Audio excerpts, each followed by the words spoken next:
Hello, everybody. It's Jason Grill with the Grill Nation Show. If you're listening on the radio, you're joining us today on KMBZ 980 AM. If you're joining us on podcasts, we greatly appreciate that as well, whether that's on Apple Podcasts, Google Podcasts, Spotify, or if you're watching us live here on social media, we greatly appreciate it. I'm your host, Jason Grill. Again, thanks for joining us each and every week here on the Grill Nation Show. We greatly appreciate it. We're going to have an awesome show today. I am joined by Anita Davis, who's the Chief Mission Officer at Goodwill of Western Kansas and Eastern Missouri. I like to call them MoKan Goodwill for short, which I'll do throughout the show today, Anita. Their website is MoKanGoodwill.org. I'll throw that up on the live stream here so you can see that. Welcome to the show, Anita. How are you today? I am wonderful, Jason. Thank you so much for having me today. Of course. I want to read just a short blurb about Goodwill for our listeners and watchers here. It was founded in 1894, and it serves so many different communities, 127 years in our region. And, you guys have all the accreditations, all the nonprofit accreditations and you're dedicated to helping individuals with disabilities and other barriers to employment, whether that's obtaining jobs, essential skills training, and personal development opportunities. On average, 88 cents of every dollar Goodwill spends supports individualized programs and services that empower job seekers with different abilities. You have 14 retail stores and a donation centers, and you have an annual economic impact of more than $26 million in the Kansas City region. Just an incredible organization, and so we're very lucky to have Anita on the show. She has been in her role now for what, Anita? A handful of months? I am going on actually like my fourth week. Okay, wow. So about a month. Okay. Yes. So, I officially started March 1st. Well, congratulations. Again, Anita is the Chief Mission Officer. Before we get to what you do at Goodwill, I want to learn more about you. And I was doing some research today about your background. And a question I saw was, what did you want to be when you were growing up, Anita? So why don't we just start there? What did you want to be when you were growing up? Sure. Well, I really did not, know. I wasn't one of those kids that just had this innate sense of what I wanted to do. But we had a really good family friend that was a doctor. And so I eventually decided, I think that's interesting. I loved animals. I loved helping. I knew I wanted to help and be of service. So I thought I wanted to be a doctor or a vet. And I actually had a medical school from the KU Med Center scholarship as I graduated and went to pre-med at KU, Rock Chalk Jayhawk, and kind of fumbled my way through that and then realized that it may not be the right path for me. Yeah, and that's interesting too, because your first job actually, what was that? I know you had a first job that kind of built that workforce, that entrepreneurial drive in you, and the ability to help others. What was that first job you ever had? My very first job was at Carmel Corn in Bannister Mall. I was 15 and I was serving popcorn, and it was absolutely the best job because back then everybody went to the mall. So I got to see people and, socialize, and it was a lot of fun. Yeah, you definitely, back then, it was awesome to work at the mall, I assume. I mean, it's so different now, but nothing like going to the mall movies, the movie theater in the mall, they were so cool back then. Anyways, that's a cool first job. Mine wasn't as cool. I was a busboy at a restaurant. So, and then I did some lawn mowing, but not as cool as selling popcorn in the mall. Well, I made my way around that mall. I worked at many of the retail stores there during my time at the base. And that kind of started you on your journey of kind of understanding the value of work and providing a pathway through employment. You have an interesting background. Take us through kind of your post-college background. You worked in some really interesting jobs. Yes, thank you. Well, I initially, right out of college, ended up working in television and radio. I actually sold airtime. So I worked for Channel 9, Channel 29, and then I also sold airtime for 98.9 The Rock with Intercom Radio Group.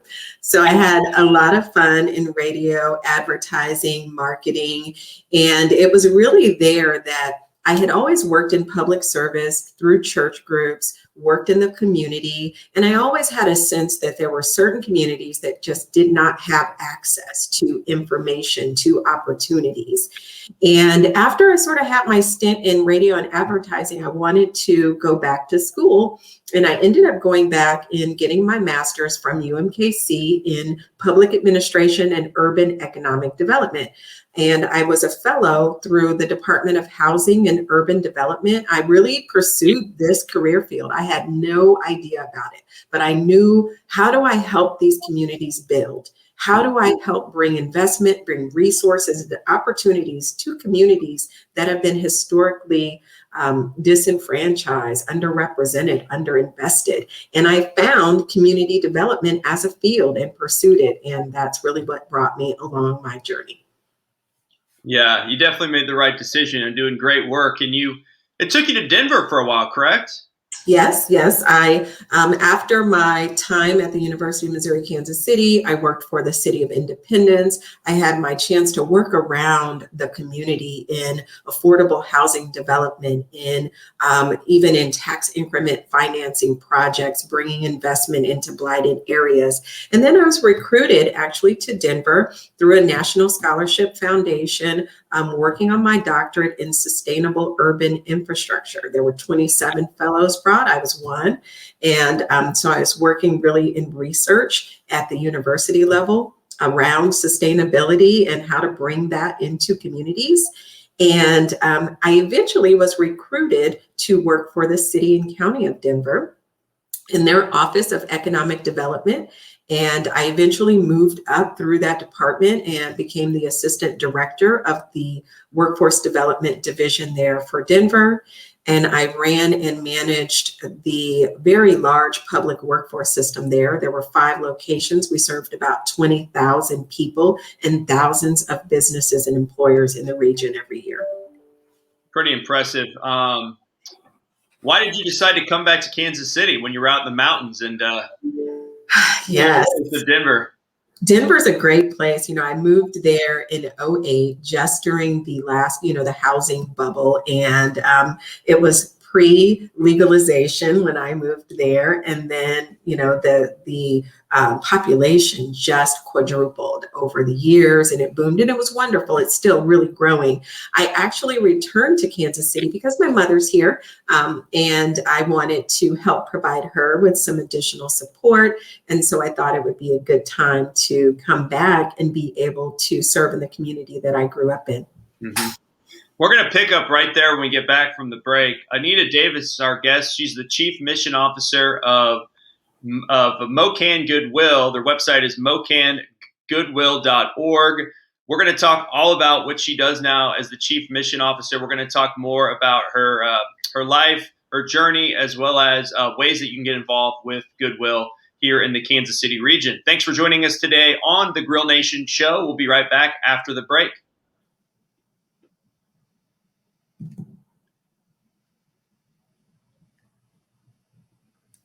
Okay, one segment down, and now we'll continue talking while we record this. Anita, and I didn't realize too you worked at Mark for a while too, which we'll get into. Yes. Just Ed, who's the CEO here, stole me from Mark. That's what Ed can do. Ed's a good guy. Ed and I met through the Casey Tomorrow program with the Civic Council. That's how I know Ed. And it's always nice to see people that move to Kansas City who take on leadership roles, who enjoy Kansas City and come from other places. And we hope that they stay here, right? Right. Kansas City's, it's a great place. There are a lot of opportunities. I really see the community growing. I know that you have some questions in there about the differences I see between Denver and here. And everybody wants to be a baby Denver. So that's great. No, there are a lot of It's definitely a different community. Right. As soon as Darren gives me the heads up here on the private chat that we've recorded our first segment for radio and podcast, we will start. This segment will be 11 minutes and 40 seconds. So it's a longer segment. Deep breath. Drink my coffee. We're rolling, and I will start my timer here for the radio show in 3, 2, 1. Hello, everybody, and welcome back to the Grill Nation show here on 980 AM KMBZ, or on podcast networks, or at our website, grillnationshow.com. And if you're watching us on our live stream on social media, I greatly appreciate that too. We are joined again today by Anita Davis, who's the Chief Mission Officer of Goodwill of Western Missouri and Eastern Kansas. Their website is MoKanGoodwill.org, just the state of Missouri, K-A-N, Goodwill.org. Great organization in our region, obviously, in a national footprint as well. Anita, we were kind of talking about your time in Denver and how, on the break, about kind of how Ed Latta, who is the CEO and president, essentially hired you from Mark. Why did you decide to leave Mark and go to Goodwill? Why did you decide to, I don't know if this is the LeBron James answer, but he took his talents in his hand. Why did you decide to take your talents and all of your great experience to Goodwill from your position you had before that? Wow. Well, Mid-America Regional Council is a phenomenal organization doing great work. My time there, I was the Workforce Development Director, and these are very similar. We're all in the same ecosystem of working together on workforce development challenges and building a talent pipeline for our community. But at Mark, my work was very much around systems and building systems and understanding the system and stakeholders. And while I have that lens here, I'm also getting to do direct services, which I love. That really brings me sort of back home to the work that I was doing in Denver, where I have a team of people that are providing direct services to individuals and families in the community. And so I wanted to take that opportunity to come back and do that sort of work on the ground, grassroots level. And as well, the Artemis Initiative is just a phenomenal visionary initiative here that I was extremely excited to be a part of. And so that drew me away, though I am still going to be partnering with Mark in my work as well. There you go. Great answer. So you're the Chief Mission Officer at Goodwill. What does that mean? It's a great title. I saw your title and I was just blown away. I'm like, that's a really cool title to have in a leadership role. What does that mean? What does that entail? And you've been there a month. How's the first month gone so far? The first month has been great. I will have to say the team here is a phenomenal team. And, actually I had taken on a consulting contract with Goodwill and their team while I was at Mark. And so I really had partnered with them intensively, very much connected to this work and to this vision. And it just so happened that the current Chief Mission Officer that was in the role became the CEO in Wichita. And because of my partnership with them, I had the opportunity to come into this role. The first month is great. The team is great. They're all very passionate and love the work that they do. And they're very organized and just phenomenal, capable people. Mm-hmm. So that's been my first month. Very busy. I think I'm proud to say that I made it through. When I came in, I had like 600 emails already because my email box was on for like 2 weeks prior to my start date. And it's very full. Well, that's great. And so what are the key missions essentially and, the visions of MoKan Goodwill that kind of drive you? And what is that arrow that goes straight? What are your missions? Right. So I think everyone knows Goodwill for the retail stores and for donations, but they don't understand that Goodwill is the oldest and probably the largest social enterprise, and that the mission is really about empowering people to discover their potential through work. And we're really focused on the future of work now. And what does that mean for people? And how do we prepare people for the future economy. And really what we're looking at is the fourth industrial revolution around technologies such as AI, artificial intelligence, robotics, machine learning. And we know that this is happening now. And if we can close the gap for people and give them access to information about these career opportunities, information about job skills and training, and provide them with those opportunities, we can really allow people to be part of this, really expansive next fourth industrial revolution. Mm-hmm. You've had a lot of roles that we talked about. One of them was kind of in more of a consulting role, entrepreneurial space, correct? And Yes. so you worked in both the public and the private sector in your career. Kind of tell us how that has increased your ability to succeed in your profession or at Goodwill moving forward.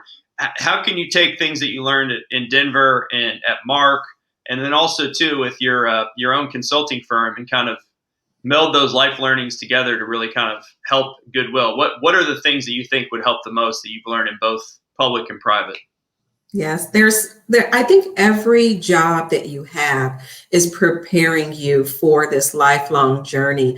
I am an entrepreneur at heart. I'm always looking at problems and solutions, whether those for me are social problems, societal problems, and how do we solve them? How do we use our resources, our talents, our funds, our technology to help bring about social change? And so I love this opportunity here with Goodwill to do good, but also to do that through an entrepreneurial way. I would say that when I was in sales or marketing and advertising, I used those skills every day, whether that's in selling our mission to people like you, to the community, to stakeholders, to potential funders. Those skills come in handy. Even in the public sector, my understanding of public policy, of public administration, of how funding comes in and how funding is administered to help with community goals. And there are many times public-private partnerships that are needed. So being able to talk to business, to understand business attraction and business growth and business expansion, but also to bring that public sector side with that is phenomenal. And then I kind of have that nonprofit sector as well. So I worked in all of the sectors and understand their unique features, but also where those cross connections are and those opportunities to collaborate.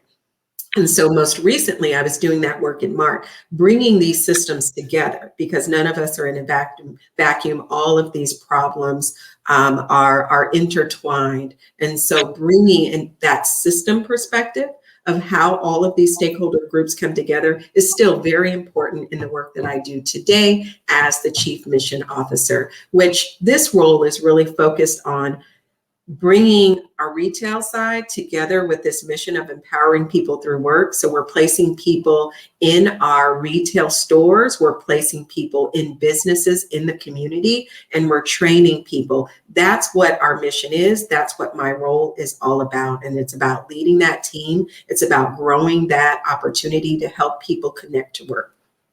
I love that answer. And I love people who have really kind of done a lot of different things in careers. And you obviously have done a lot of cool and innovative different types of jobs. I didn't even know you worked in sales and radio and intercom, which is where this show is aired on 980 AM. But it really makes you kind of a well-rounded person, and you're able to tackle and find solutions to a lot of different problems that come across each and every day past your desk. You talked a lot about economic sustainability, workforce. What does workforce development really entail, and what does that mean to you? Because we hear those two words a lot now, both in the public sector and in the nonprofit sector. As far as, in the public sector, we hear political people talking about, we want to do more with workforce development. And in the nonprofit world, we hear about it too. What does that entail? What do those words mean? Yes, yeah. I think that it's used in a lot of different ways, and I'm so glad that you asked that question. Workforce development is about people. It is a people-focused development. And so it's building the social capital. It is building the core and foundational skills of individuals, as well as their technical skills and their ability to be quality skilled talent for employers.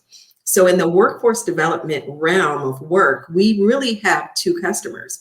We have the individual job seeker and we have the business. And so from the business perspective, we are all about how do we help build a skilled, talented pipeline for these employers? How do we ensure that they have the people to continue to grow as they're implementing new processes, that they have individuals that have the technical skills that they need right here in their community? So one of the key elements of workforce development is local. It's not just importing talent that you need from another region that has a skill, but really digging down deep with local training providers, local schools, and solving the challenges that individuals need here, opening up on-ramps and opportunities for jobs here locally so that people here in the community can become economically mobile. So that's really workforce development. It's about people and it's about business and sort of making a love connection between the two. Anita Davis, Chief Mission Officer with Goodwill, a MoKan Goodwill is with us. We have about a minute left, and on that note, I just want to close this segment up with the question: is do you consider entrepreneurship workforce development? Because I feel like we're trying to place people in different jobs, but shouldn't we count entrepreneurship or somebody that starts a business and grows jobs as workforce development? Yes, yes, and yes. Entrepreneurship, freelance opportunities, side gigs, if you want to call them that. We call it the side hustle, right, Anita? The side hustle, that's what mine is. My founding, job, that's my side hustle, and I still do that. And there's so many opportunities for that and so many opportunities for the internet to open up these entrepreneurial pathways that we don't have to have the traditional connotation or definition of job. From the public sector, from a public policy perspective, we traditionally frame workforce development from employment of someone else. And that's happened over decades, right? Because it really came from, a long, long time ago when that's the way that we typically framed it. And so now we really need to expand that definition to include entrepreneurial activities and freelance activities as well. Absolutely. I appreciate that answer. And we'll be right back with more from the Chief Mission Officer at MoKan Goodwill. You're listening to the Grill Nation Show. We're joined today by Anita Davis. We'll be right back. That's something we're trying to push for. So I personally would like to push for more entrepreneurial jobs to be counted as far as workforce development and workforce development programs to teach people if they would like to start their own business, here's what you do. And for those people to be counted in whatever the government counts as workforce. Right. Tell me about it. We have advocated for this for decades through this legislation. It used to be the Job Training Partnership Act, and then it became the Workforce Innovation Act, and then it became the Workforce Innovation and Opportunity Act. And even with all of these iterations and reauthorization of public policy, they continue to define it as employment. And we've they say that they'll count entrepreneurship. It's complex, but no, they really don't. But absolutely, they should. We are focused on entrepreneurship here, particularly when it comes to technology and the digital economy. We want to open up those doors for people. So we are broadening that definition here. Good. That's a positive. So we're going to start segment 3 here in a segment. This is another 11-minute and 40-second segment. Okay. We're going to talk more about these specific programs that you're working on that you mentioned. The Artemis Initiative was one of them. Yes. And then I'm gonna ask you about the differences a little bit too between Denver and Kansas City at some point. Okay. So you're ready for that? I'm ready for that. I like how okay, I think he's giving me the high five to roll. Okay. And we will get going here in 3, 2, 1.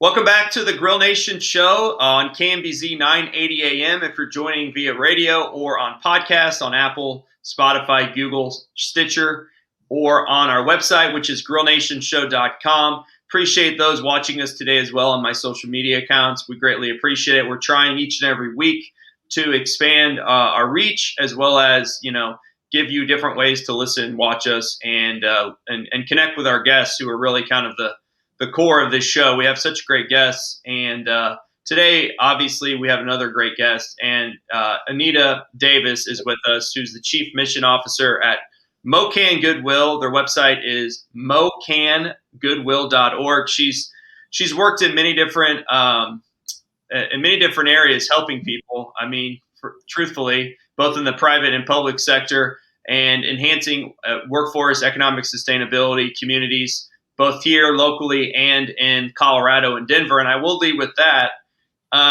What were the key differences you saw in Denver compared to Kansas City and kind of the work or the field that you're in? I asked that because about 20 years ago, Kansas City and Denver, I believe, were about the same size. And Denver has grown. Obviously, they have mountains there. We do not.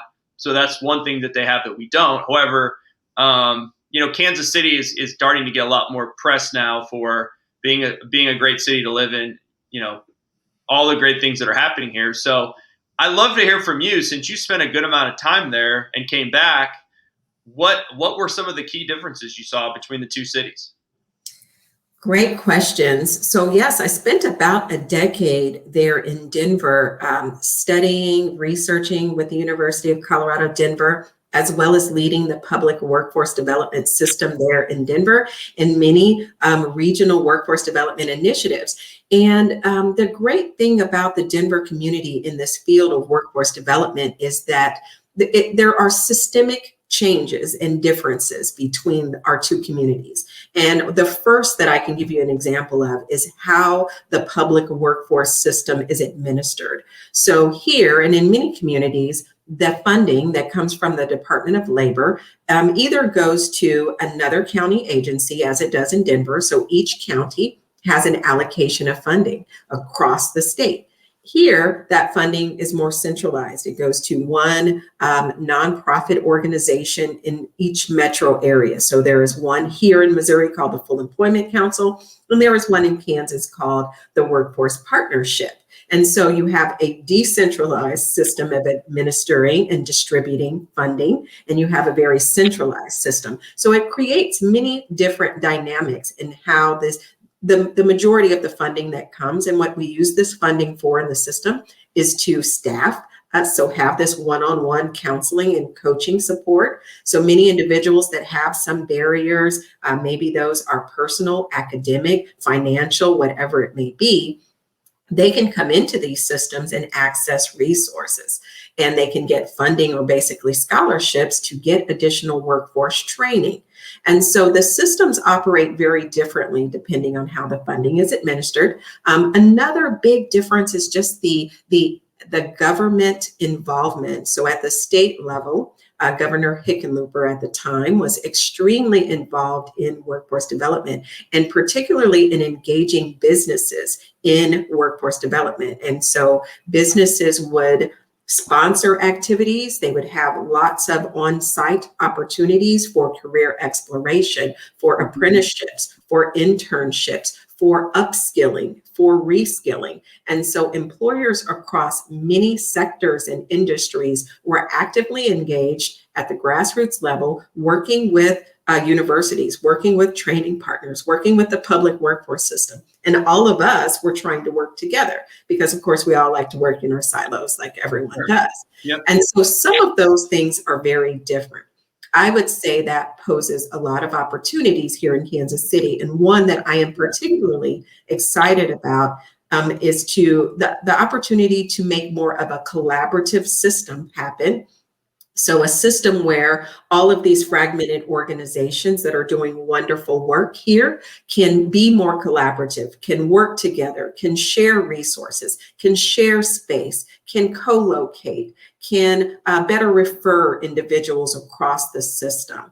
How do we break down some of those silos? And then most importantly, I think the biggest opportunity that we have here in Kansas City is to engage business more strategically, more comprehensively in local workforce development, because there are many structural barriers to employment that exist.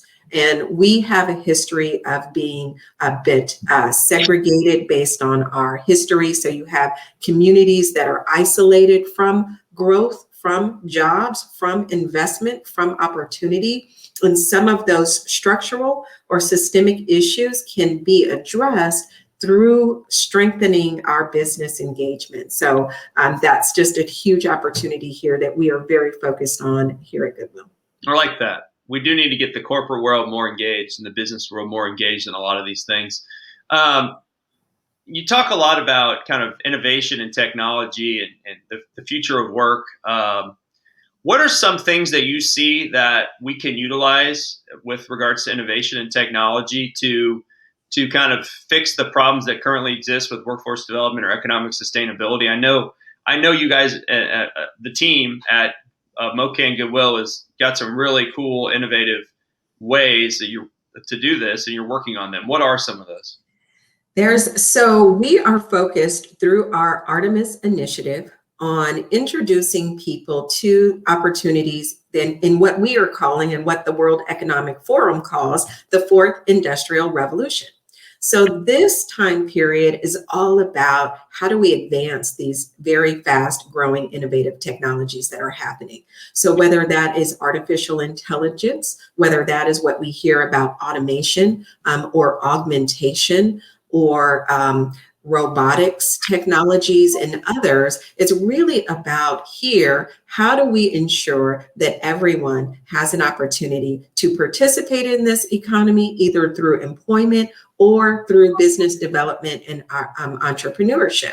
So that's what we are looking at when we're focused on the technology. The cool thing about the technology is that it's also changing the way that we learn about skills and the way that we will train people. So we are right now implementing virtual reality headset to train individuals that are re-entering or coming out of incarceration. And we're using these VR headsets to actually have them practice essential skills. So what is it like in the workplace?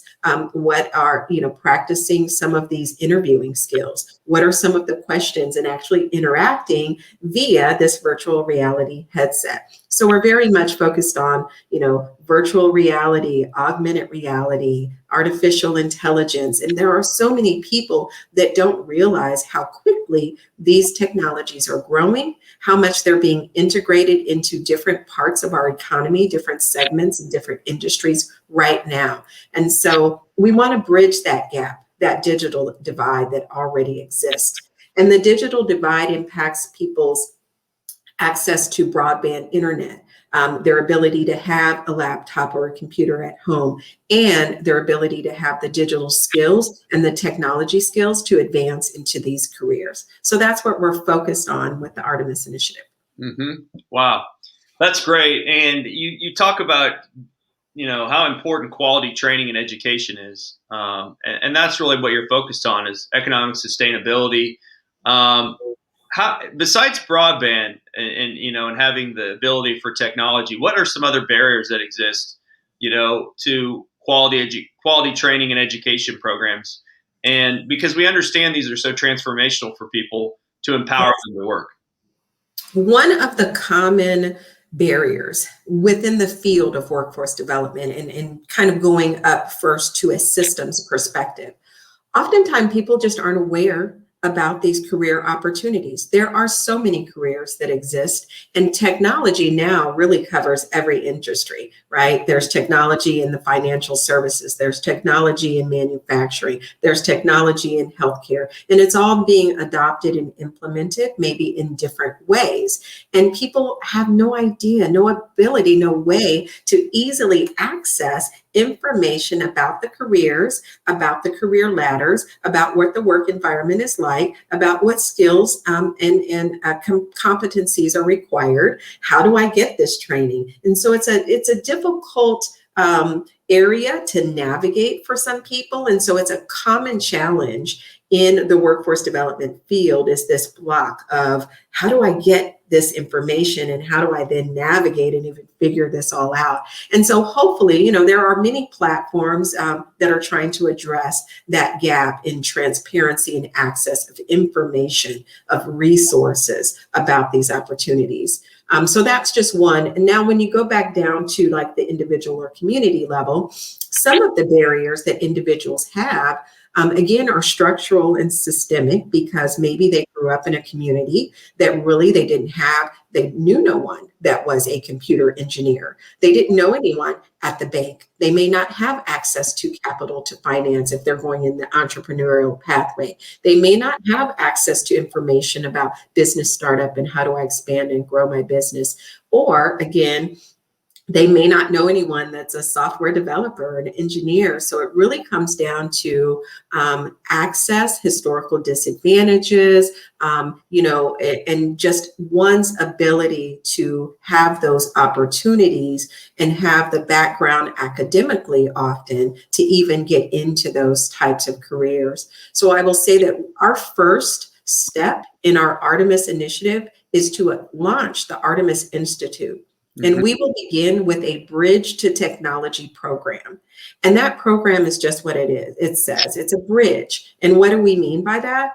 We want to, one, introduce people to these careers that may not know about them. We want to introduce them to the technologies. We want to help them have the 21st century skills, the communication skills, the adaptability skills, the innovation skills to advance in these fields. We also want to ensure that individuals can remediate if they have some academic gaps. Often people may need to kind of build up their math skills, build up their reading skills so that they can actually get into a 2-year or 4-year program. So the Bridge to Technology program is really designed to be just that bridge for people to get into these occupations.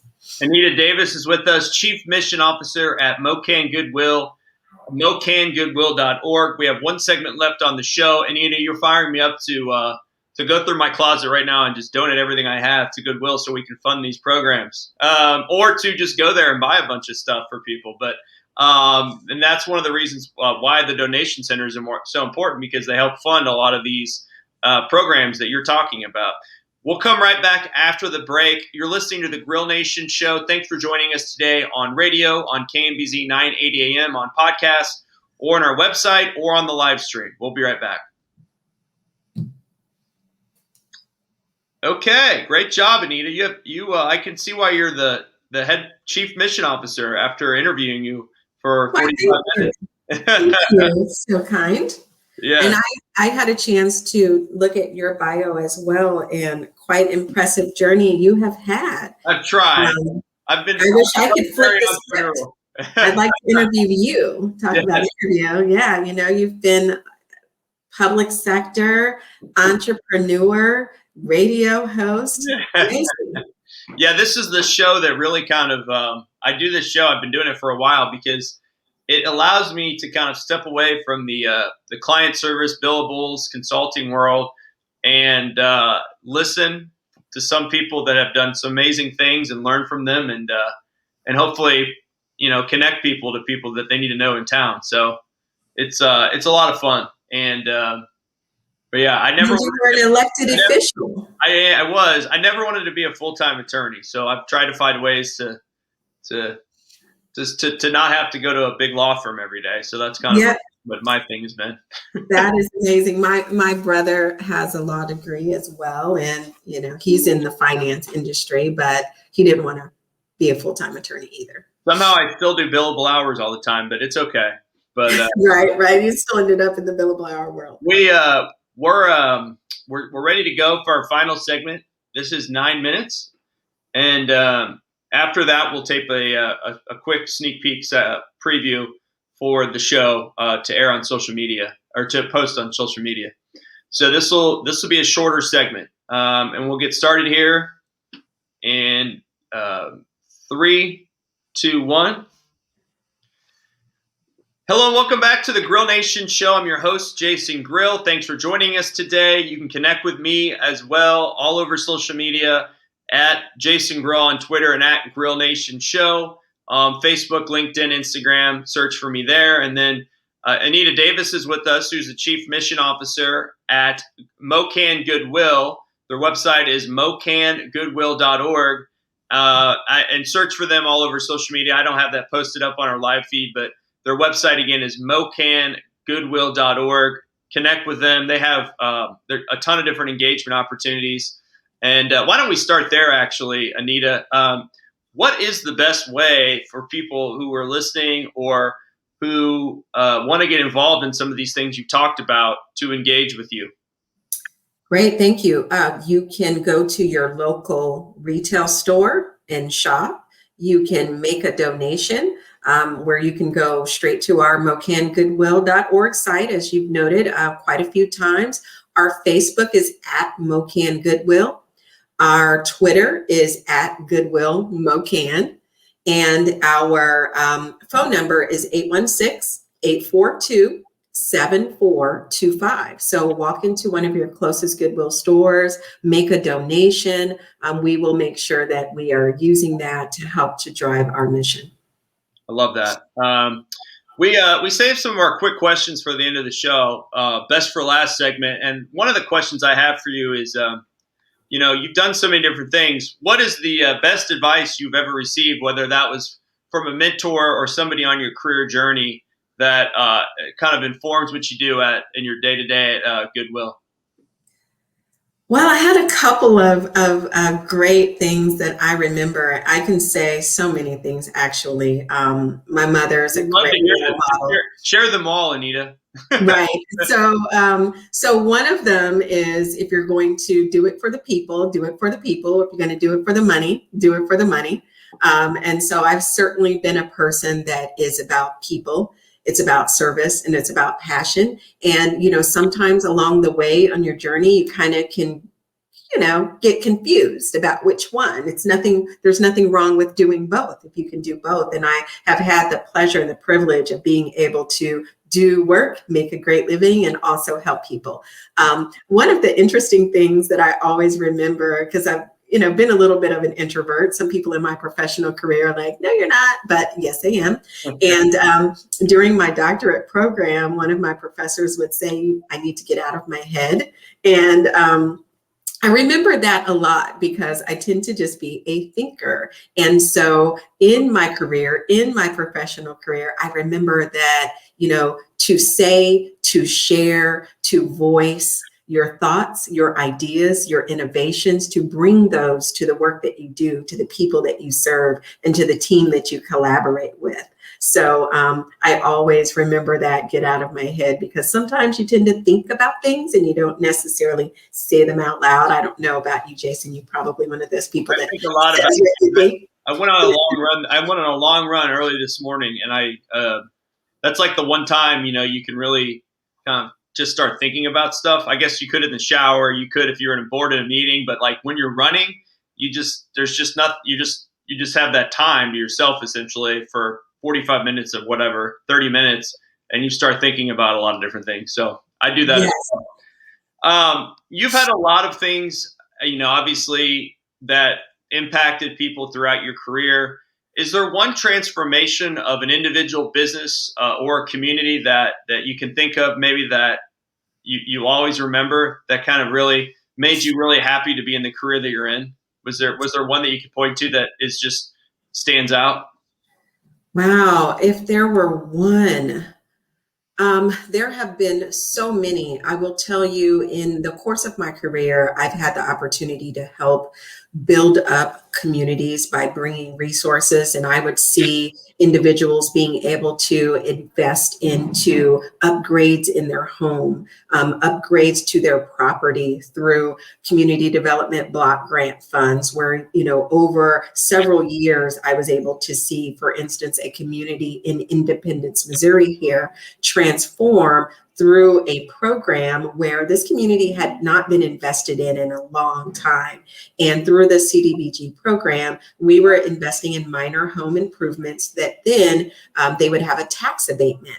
And so for these people, that was just such an opportunity to do some fixing up to their home that they weren't able to do before, but then to see this collective build of this neighbor saw their neighbor making investments. And so you gradually saw this community sort of lift up, and the burden of sort of this property tax being erased for 10 years for people. So the work that I do has the power like that, to these little programs. Each step, each day can become a collective transformation.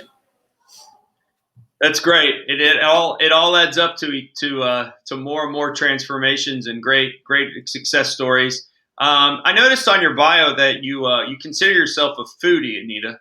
I do. So we'd like to know what people like to eat and what they like to do in Kansas City in their spare time. So, what are some of your favorite places to go, or if you could have a meal somewhere, where would you pick? I mean, please share some of your knowledge with our listeners today on in Kansas City. Kansas City, I will say, has much better food than Denver. I will say that. So we may not have the mountains, but we have a much better food selection. So some of my favorites, Thai food. I love the Thai Place, which there used to be several locations like in the metro area and one on Westport. But when I moved back from Denver, there's just one now on 87th Street Parkway, and I make sure to make my way there when I want just the best Thai food. Soul food, hands down, Peachtree. Used to be a buffet, but now post pandemic, you can still go in there and get your good old mac and cheese, fried chicken, greens, cabbage. I had some the other day. Love that. You're making me hungry, Anita, and I haven't eaten much today. So, man, Hey, I'm gonna and have I to do some I DoorDash. don't eat pork or beef, so I'm not the gal for that. And I try to eat more veggies. But Eddie V's, my birthday was St. Patrick's Day, so I went there for Eddie V's. Love seafood, Me seafood, too. Thai food, soul food, Mediterranean food. Those are my foods. So I'm always down for a good restaurant and a good glass of wine. So the Thai that you mentioned, there's a place on Warnell too that I don't know what the name. I can't remember the name of it. Maybe it's called Waldo Thai. That's pretty good. And they Yes. have a It's ghost. over there, like there's a little liquor store Yeah. and they're on the side little strip there, like near 85th. Yeah, they have they did a ghost kitchen as well that you can order like on DoorDash and whatnot that I've been hitting up. But I've been to Thailand and man, that the food is just it's so good. So I respect that answer. That's a really good one. I might get some Thai food maybe this week. We'll see. Well, I would love to visit Thailand. So that's amazing. You'll have great pad Thai that you'll just get on the side of the road. It's just like it's like a hot dog in New York, like the hot dog carts. It's like there, it's just pad Thai and the best Thai food you can imagine when you're walking down the street everywhere. It's beautiful. Um, Amazing. we have about 50 seconds left. I really appreciate you coming on the show today. Again, MoKanGoodwill.org is the website. Anita Davis is the Chief Mission Officer at Goodwill here in Western Missouri and Eastern Kansas. She's been there about a month, and she's already accomplished, it sounds like a lot of great things, Anita. And, I think people really Kansas City has so much potential, I think. And the things that you mentioned today about ways that we can improve, getting our business community more engaged, ways people can help Goodwill to create economic sustainability, to help workforce development are all just such positives. And it's great to hear you say these things because I feel like we do have a lot of room to grow as well. Thank you so much. And again, I just will say that we appreciate everyone's support as an organization. We're going into our 127th year here serving the community. And we thank everyone for their support, for their donations, for visiting our stores. And I'm glad to have an opportunity to share more about where those donations go. And so please continue to support us as we help others achieve their potential through work. And thank you so much to the listeners for joining us today. We'll see you again next week here on the Grill Nation Show. Have a great week, and we'll talk to you soon. Take care.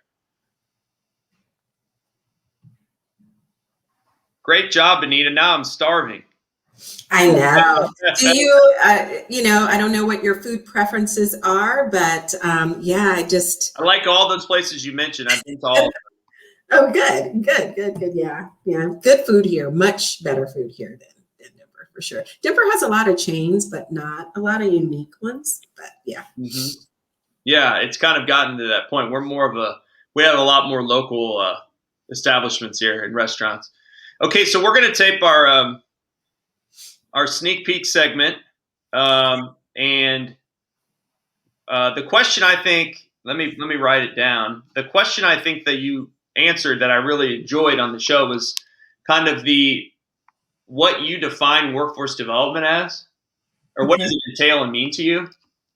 Is that cool if we ask that for a promotional of the show?